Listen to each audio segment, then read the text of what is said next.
Avec le beau temps, il est temps de sortir son véhicule, d'aller faire des balades. Certains en font une passion, mais même lorsqu'on ne modifie que l'apparence esthétique de notre véhicule, il y a quand même des règles à suivre. Je suis avec Luc Tardif, porte-parole du service de police de Ville de Saguenay. Bonjour. Bonjour.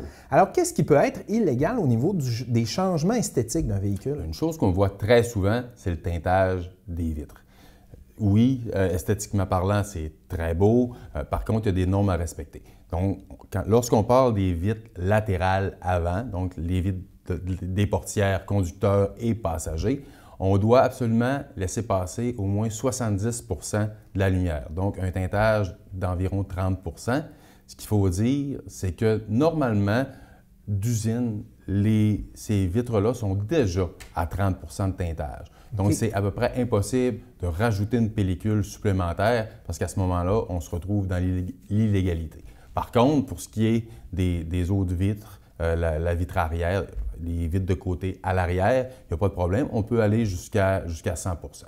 Ce qu'il faut dire, c'est que oui, les vitres avant, teintées plus de 30 % fait en sorte que les policiers, on a de la difficulté à voir le conducteur, puis il peut avoir des risques pour notre sécurité, mais c'est pas que ça. Si nous, on a de la difficulté à voir à l'intérieur, il faut comprendre que de l'intérieur, on a également de la difficulté à voir à l'extérieur. Donc, le soir, la nuit, ça peut causer des risques d'accident. C'est pour cette raison-là que la norme est ainsi. On peut également modifier les pare-chocs d'un véhicule.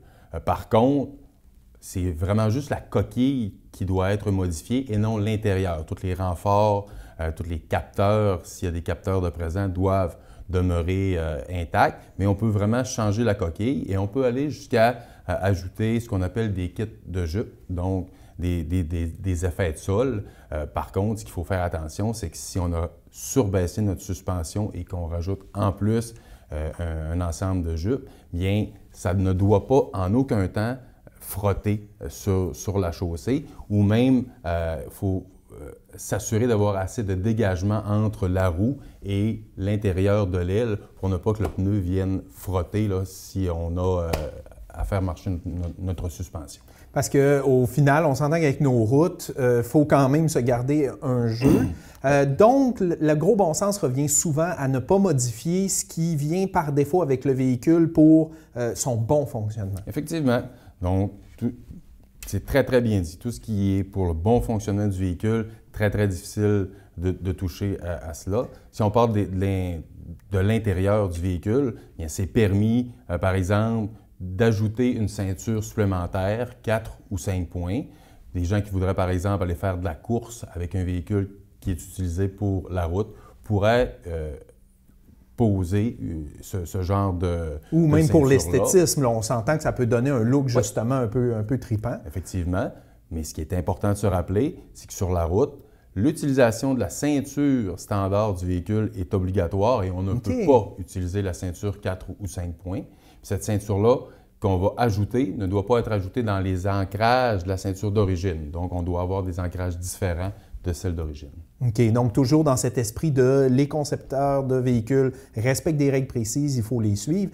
Là, on parle à l'intérieur. Quelle autre modification intérieure pourrait être illégale? On pourrait modifier ou changer le siège d'un véhicule qui a un coussin gonflable intégré. Ça deviendrait illégal. Si notre véhicule n'est pas muni de coussins gonflables dans les sièges, on pourrait le faire. Par contre, il faut s'assurer de la solidité du nouveau siège, donc probablement pris dans les ancrages d'origine du siège qu'on vient d'enlever. Il faut que le siège demeure ajustable. Il faut qu'une fois ajusté, cet ajustement-là puisse être verrouillé solidement. Puis on doit s'assurer d'avoir accès, une fois assis, à tout l'ensemble du tableau de bord du volant et de toutes les composantes là, de notre véhicule. Parce que si on achète justement un nouveau siège, ça se peut que pour le type de véhicule qu'on a, il y ait des restrictions qui font que ce siège-là est illégal dans ce véhicule-là. Si on retourne vers l'extérieur du véhicule, les fameux phares trop puissants, ces choses-là? On peut mettre des phares OLED ou à haute intensité. Si notre véhicule est déjà muni de ce type de phare-là. Donc, si les véhicules, disons, d'il y a quelques années qui n'étaient pas munis de ce genre de phare-là, bien, on doit se contenter du même genre de phare de lumière conventionnelle. On ne peut pas non plus apposer une pellicule ou peinturer pour assombrir les phares. On doit respecter la couleur de base des phares, des feux, des réflecteurs également. OK. Donc, vraiment, toujours la sécurité en priorité. En priorité, oui, effectivement.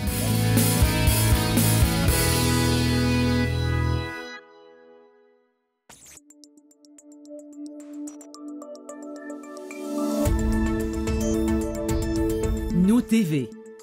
Ensemble pour notre communauté.